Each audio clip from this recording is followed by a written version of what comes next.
Good evening, everyone. Hopefully, you're having a wonderful day so far. I got a fun one for you today. Looks like the Daily Mail has once again sent out their new food. It's not quite a pyramid anymore, but it's like a food circle, and they're saying planetary diet is the best for you. So, good job, vegans. Good job, vegetarians. Looks like you have the best diet out there. So I can personally attest to. I don't particularly think so. Sure, vegetables are definitely good to have in your diet, but you need a healthy balance between meats and all of them. Like back in the day when we learned that when we were young. But don't take my word from it. I'm just a random person on the internet that reads off articles that I see. So take my imperfect view of these things as you will. Anywho, with no further ado, from the Daily Mail, planetary health diet could slash emissions by 17%, study finds. Oh, so off the bat, I am wrong about what this is for. So apparently, we're going to be eating to save the planet. Is that what this is all means? They say the summer holidays are usually the perfect opportunity to light up the barbecue. But rather than opting for meat and things that actually taste good, scientists at the University of Birmingham say we should be choosing vegetable skewers. And actually, I have to do say vegetable skewers are freaking awesome with put with some salt. Mwah. Oh, but I don't think that's quite what they're saying here. Let's continue. So, in a study, they claim that adopting a planetary health diet, we can see what they're going with there. They can't pass this as saying a plant health diet. They have to change it to a planetary to keep with the times, or so people will actually do this. Consisting mostly of fruits, vegetables, grains, plant-based protein, and unsaturated oils. So yeah, the WEF health diet, and it could save the planet. Unfortunately, meat lovers, this diet only includes very small amounts of dairy and animal sourced protein like eggs, fish, and meat.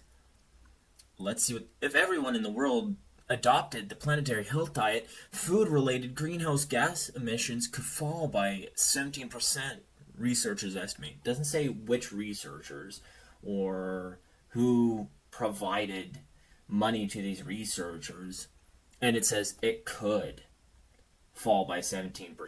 When have we ever heard could?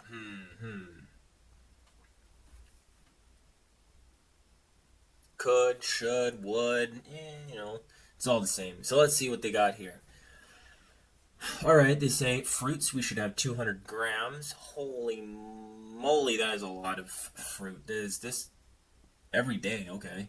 Vegetables 300. Um, Sugar 31. They say 31 grams of sugar. That is a lot of sugar. When when the food pyramid was a thing, you were only supposed to eat 25 grams of sugar. So why is it more now? Probably, yeah. I was gonna say probably because you're eating so much fruit, but no, no. It says added sugar. So plant source proteins, soy foods. Yeah, you know how good soy is for the male body. Soy increases estrogen, and we all know how much estrogen's been increasing in men. So that sounds good. Lentils or peas, not bad. Lentils are okay, but you kind of gotta watch any other fiber that you eat, because yeah, being in the office then is not very fun. And nuts. Funny thing with nuts is, remember when fat was bad for you? So every nut instead of pistachios was like the worst kind of fat for you. So Holy, you're only allowed 7 grams of beef a day. Yeah, who's gonna eat that? Eggs, 13 grams. That's 1/5 of an egg, 16th of a hamburger. Fish, 2/3 of a fish.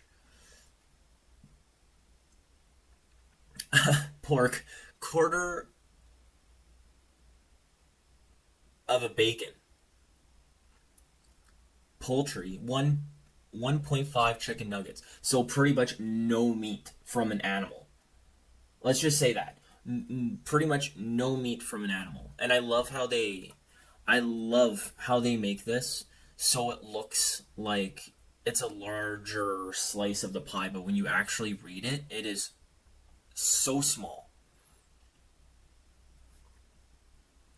Because, let me read.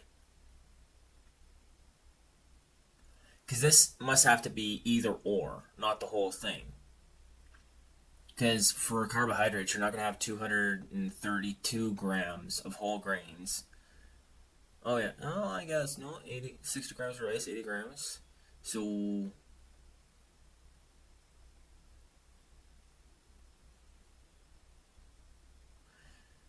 so maybe adding this up, I don't know why they added it up this way. It's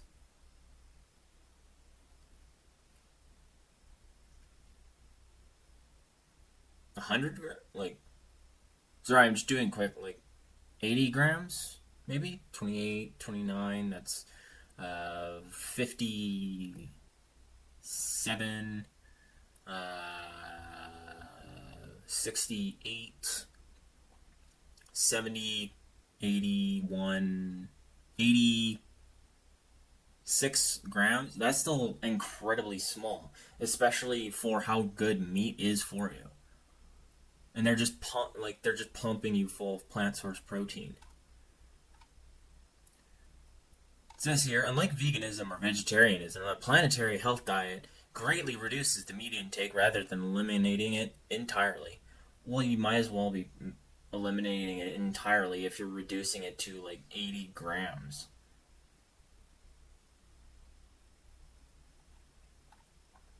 Oh, here we go. Oh, yeah. Yeah. It doesn't actually tell you, but meat and fish is only 3.6. Fruit and vegetables is 50. Whole grains is 17. Well, at least they found out that eating whole a massive amount of whole grains isn't the best for you, but still, if you're having a large amount of fruit, that's still a large amount of carbohydrates you're eating. But in unsaturated plant oils, we already know how bad seed oils is for you. And there's lots of scientific information about that. Um, Added sugars 3%. So you're having as much meat and fish as you're having in sugar. Let that kick in. And this is what they're saying you should eat.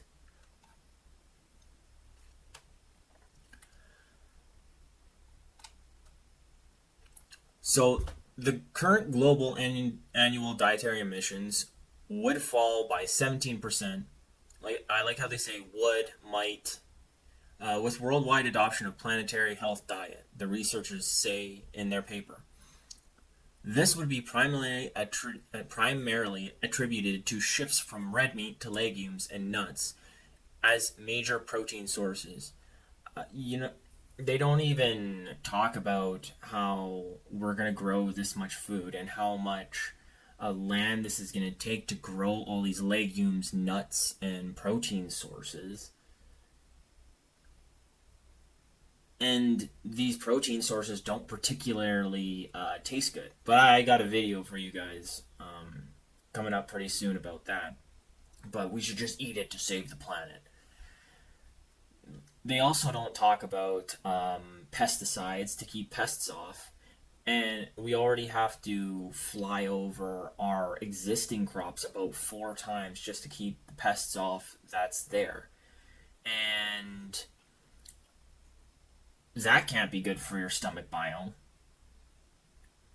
Just imagine what happened. And it's not good for the animal kingdom, because then you'd be killing off a massive amount of food for small animals. But they don't talk about that because I mean animals dying of hunger is better than us eating it. It's saving the planet because of cow farts. Cow farts are horrible.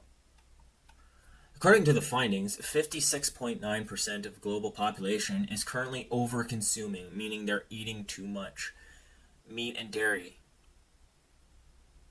Uh, okay. Maybe dairy. Dairy can be a little iffy one, but meat, I don't know about that. It depends what meat you're eating, because if you're eating like processed meat, yeah, that could be really, really bad for you. But if you're eating like steaks and good steaks from like the butcher and all that, that's actually good because you feel full and you don't have to eat as much food.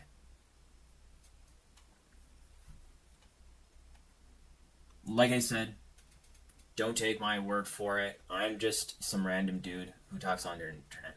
And also, I mean, I'm just some random dude that if you like his videos, if you could subscribe, that would be awesome. And leave a comment below on what you think about this food circle.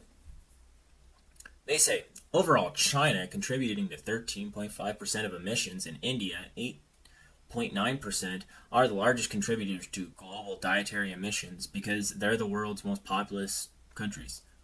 Okay. I don't think they overconsume meat in those areas, though.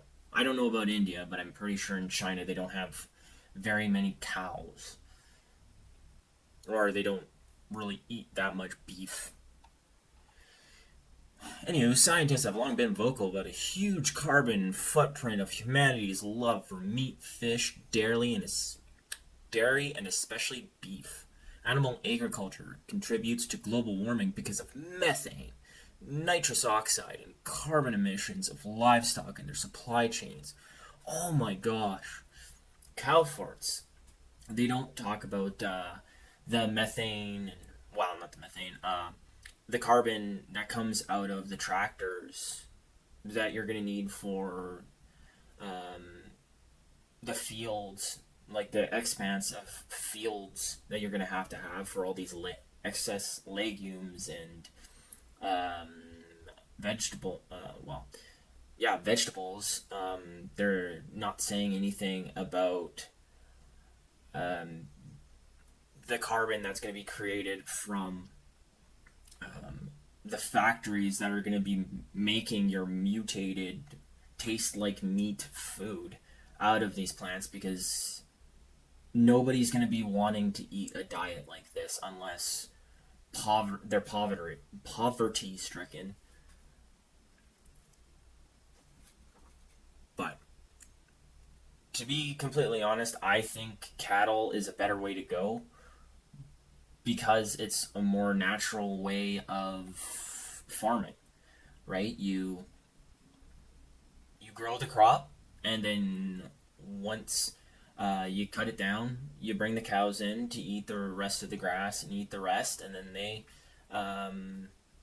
poop on the ground, and you take that manure as fertilizer, and it fertilizes the soil, so it has nitrogen in it again, and then you grow your food on top of that again, or your crops on top of that again. It's a very natural way of doing things. We've been doing the farming like that for forever, and all of a sudden, oh, we're destroying the environment because of it. It sounds ridiculous to me. So the food system is responsible for about 1/3 of global anthropogenic, human-made greenhouse gas emissions. Yeah, but how much of it is actually from cows? And they also say climate goals become unattainable without efforts to reduce food-related emissions. According to the team, currently the US, Australia, and Western Europe, I'm glad they don't say Canada, including the UK, are the heaviest meat consumers in the world. Oh, I didn't realize. Whoops. I thought they were going to say are the ones leading the pack in this. Meanwhile, countries like India, Indonesia, and other part of Southeast Asia are among the least avid meat consumers, instead opting for more grains or dairy. Well, yeah, because they have that kind of, well, a culture, and they don't have as much land. Like, Japan doesn't have as much land to do that. India, I'm not quite, like, I'm not sure about why India doesn't have as much meat consumption. The funny thing is they said up here,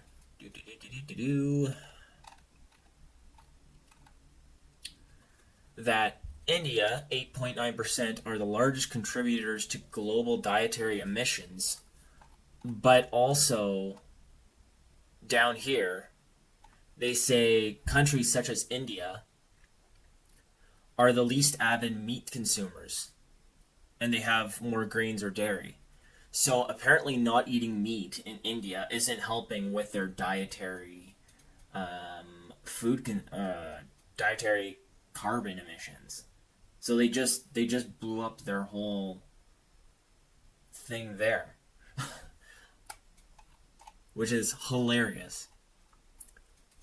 Unsurprisingly, well, they say, unsurprisingly, poorer Eastern countries have more focus on consuming grains such as rice and barley than developing countries that eat lots of meat. So not everyone in the world contributes equally to food-related greenhouse gas emissions, the researchers point out. But apparently, India is still one of the most heaviest, apparently, from what their research shows. Anywho, we should look to reduce overconsumption of emissions intensive products in affluent countries such as beef in Australia and the US, especially for wealthy consumer groups who are over-consuming. This would help achieve significant health and climate benefits. So, because you can afford it and your country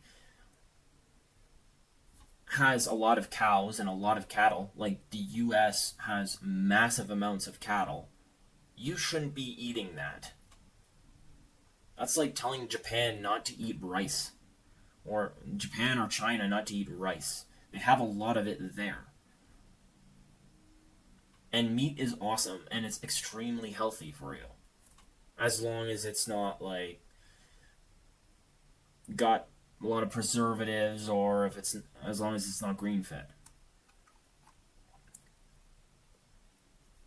Reducing greenhouse gases is crucial to prevent a climate disaster. Although the food industry is, of course, just one of many emission sources. Eventually, the planet will become too warm due to greenhouse effect, leading to widespread heat exhaustion and death. Coastal cities flooding due to melted ice at the poles and food shortages. They think. So they don't know. They're just assuming this. And it's a little bit interesting when they say coastal cities will flood. When ice melts, it displaces a lot of water. So the water would actually recede. It wouldn't, sorry, my bad. When there is ice, it displaces a lot of water. So when it melts, that displacement is gone, and the water will recede. So now, you could say that there would be water runoff from land, but there's going to be water runoff from land anyways. And we don't have enough water on land to actually do that. Sure, we have glaciers, but a lot of them are nearest the ocean. Plus, we do need that fresh water from those glaciers for actual fresh water for our towns and cities. So it wouldn't be the worst thing to figure out how to actually move that fresh water to our cities.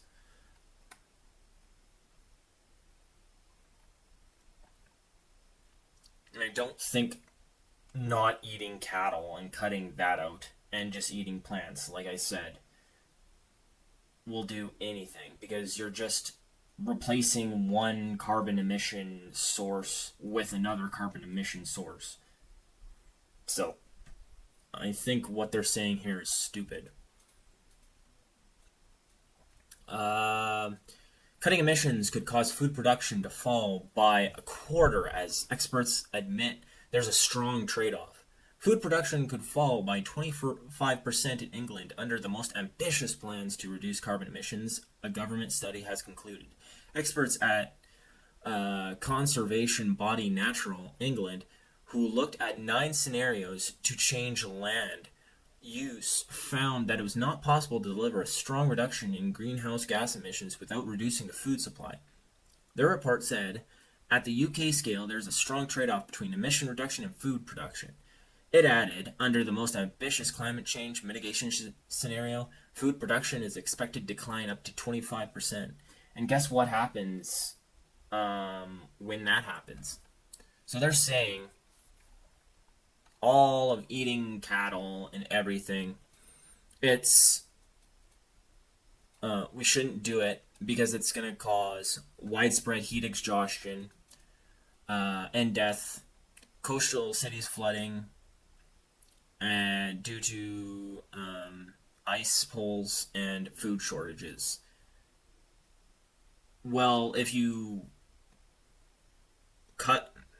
if you do this cutting emissions, food's going to fall by 25%, and that will cause food shortages, and that will cause people to go hungry.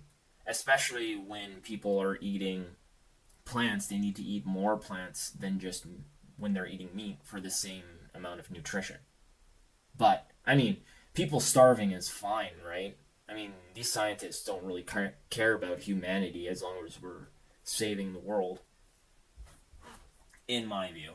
Anyways, that's all I got for you today. Hopefully, y'all learned something. Let me know what you think about all these scientists and the the world people. What do you think about them trying to push all these veggie stuff and stop eating cows like we've done, and stop eating beef like we've done forever? And like I said earlier, if you like this video, please leave a like and subscribe. That would be awesome. By the end of this month, I'm hoping to hit 200 subscribers. And other than that, have a good day.